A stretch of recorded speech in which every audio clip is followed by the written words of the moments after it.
I did my presentation on Arthur Ashe and his activism. His personal life. Arthur Ashe was born on July 10, 1943 in Richmond, Virginia. He began playing tennis at age 6 and later achieved a lot of success in junior tennis. He went to college at UCLA where he also played tennis and won the NCAA championship. After college, he turned professional where he reached a career high ranking of number 2 in the world on May 10, 1976. He founded the Association of Tennis Professionals in 1972 and retired from professional tennis in 1979. How did Ashe gain his influence? His victory at the 1968 US Open was huge because he was the first African American to win the tournament. This allowed his voice regarding many issues at the time to be heard. At this time, Ashe was still in the Army, but allowed to go on temporary leave in order to play tournaments. Some events also happening at the time included the Vietnam War, numerous violent protests, and Martin Luther King's assassination. After his victory at the US Open, Ashe began to use his newfound influence to speak and act for what he believed in. The 1968 Olympic Games were held in Mexico City. At this time in South Africa, segregation, called apartheid, dominated the daily lives of the country's population. At the 1968 Olympics, African American athletes gathered together and held a protest against apartheid in South Africa. Arthur Ashe was in attendance at this protest, his first public stance against segregation in South Africa, as well as segregation in America. Initially, he was not very outspoken about his opinion on apartheid, but in the 1970s began to become very outspoken about the issue. Apartheid in South Africa. In 1970, Ashe traveled to South Africa to play in the South African National Championships. He ended up getting his visa denied not only in 1970, but also when he went there in 1971 and 1972 by the apartheid government. This infuriated him, and therefore he testified before Congress, playing a major role in not letting the South African national team compete. In 1973, he was finally allowed into South Africa. He said that the apartheid in South Africa reminded him of his childhood in Virginia, especially when he saw the whites only and blacks only signs.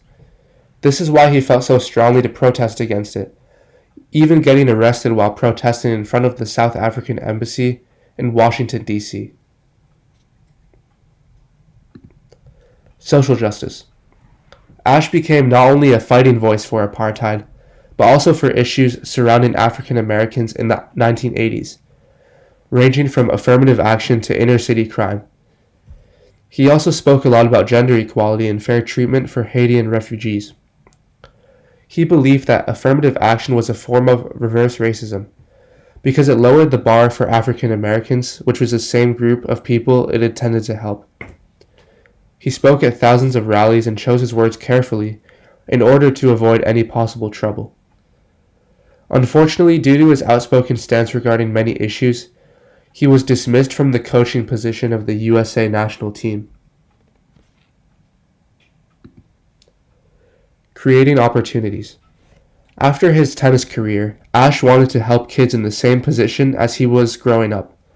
He helped these young athletes by helping develop these organizations. The ABC Cities program, which allowed students from inner-city schools to play tennis and learn the most they could in school. The Safe Passage Foundation, which allowed children from poor families to practice tennis. The Black Tennis and Sports Foundation, which assisted minority athletes in order for them to achieve what they desired. The 15 Love, a substance abuse program which helps athletes with rehab. He wanted to help athletes and tennis players in whatever way he could and didn't want them to go through the same struggles he went through during his childhood. Health. Just like Ashe was not initially outspoken about apartheid in South Africa, he was not initially outspoken about issues regarding health.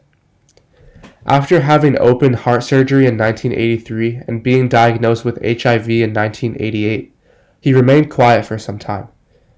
After his surgery in 1983, he became a national campaign chairman for the American Heart Association. He was also the only non-medical member of the National Heart, Lung, and Blood Advisory Council.